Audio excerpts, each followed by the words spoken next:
Good morning, Thomas. This is Brenda out of Austin. Thank you so much for just giving an analogy of how it's sitting as above, so below. And today, how you said that let us look at as above. That's what I'm doing. If I can keep my hands clean and a pure heart, and that's what I ask myself is, can I look in the mirror today? Can I look in my mirror and say, I'm living to the highest timeline? It doesn't mean that things aren't wonky around me. It doesn't mean that my family's not still messed up. It doesn't mean that, there's a situation where I am leaving my office and working from home. But I can tell you today, I can stand in, my hands are clean and my heart is pure.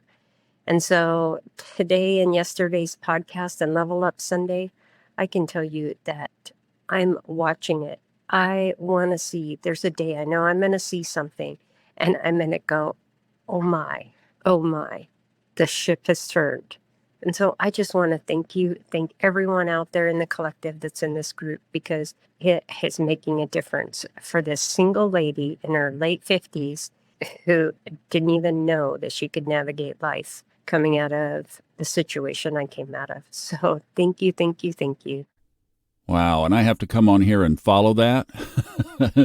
It was not immediate as you are hearing it in this playtime. It took a while before I could queue up and come back in here. Brenda, thank you so much. You captured the heartbeat of what we're trying to do here. You know, one thing about astrology, because of the nature of it, and because it's actually ruled by an air sign and an air planet, Aquarius and Uranus, it can be heady.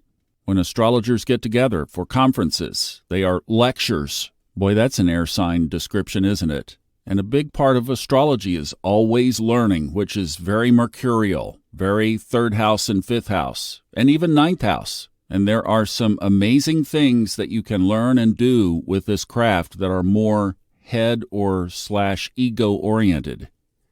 But at the end of the day, it's the evolutionary path, like what Steve Forrest and Ray Merriman and several others who have pioneered that type of application of this to the soul. And Brenda, I appreciate what you said so much, because this chart here can give us a path through whatever comes up in our lives. At least we know, just like she said, that we are on our plumb line. We're following the rhythm of our soul, the backbeat that then shows up in our daily life. And that's the best part of doing this.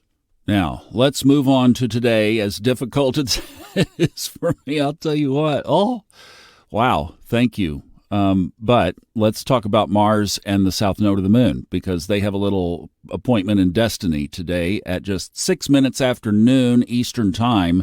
They are kissing on the lips in astrology conferences and lectures. They call it a conjunction or conjoining. We'll keep it light. It's a good image. Mwah! There's a conjunction. We've talked about this the last couple of days. I don't think we need to squeeze any more juice out of this lemon. It was there in 1987. Okay, market is trying to be grumpy. Circuit breakers weren't there then. They are now. Where do we see a positive side of this? Well, obviously, you could grab a hold of some issue that was in the past, in the karma of your soul, and really go to work on it. In fact, Brenda's call is an example of the high timeline side of this aspect. I'm climbing out. I'm moving up. I'm doing the work. I'm seeing the results. The shift is happening. Old things are falling away and new things are becoming new, and I am doing it when I never thought I could. That's Mars, activating the south node of the moon, cleansing that karma, and removing it forever. And yes, if things are crashing around you, well, just realize that doesn't have to be you. You choose. Now, I mentioned earlier the term backbeat or rhythm, and I'm really loving that. I had mentioned a while back that I listened over the New Year's holiday to the memoirs, audiobooks from Roseanne Cash and John Carter Cash, of course, two kids of Johnny Cash. It was an era that I grew up in, and I wanted to hear what they had to say. It was kind of dark as far as just the energy was really flat. It did affect me for a while. But then I stumbled across a song that's on YouTube. It's Roseanne Cash singing Tennessee Flat Top Box, and it's labeled 2003, real easy to find.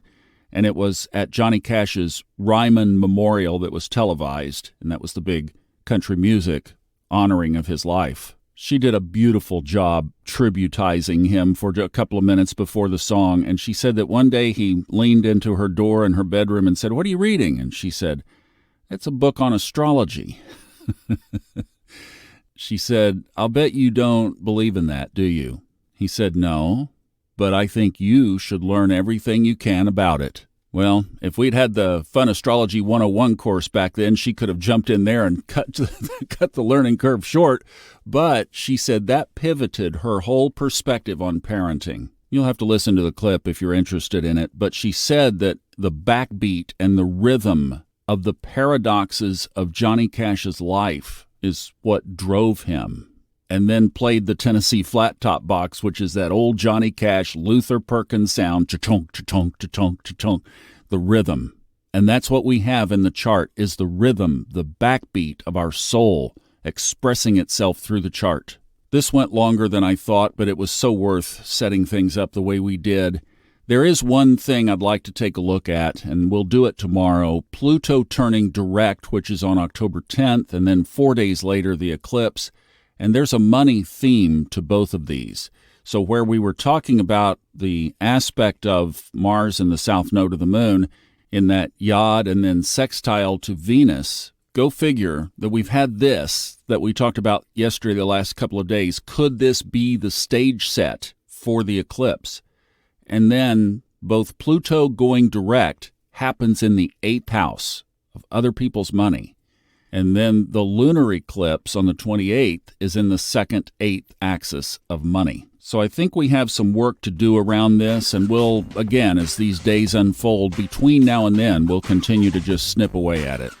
Love you guys. Stay on your highest timeline. I'll see you back tomorrow. Thanks, Brenda.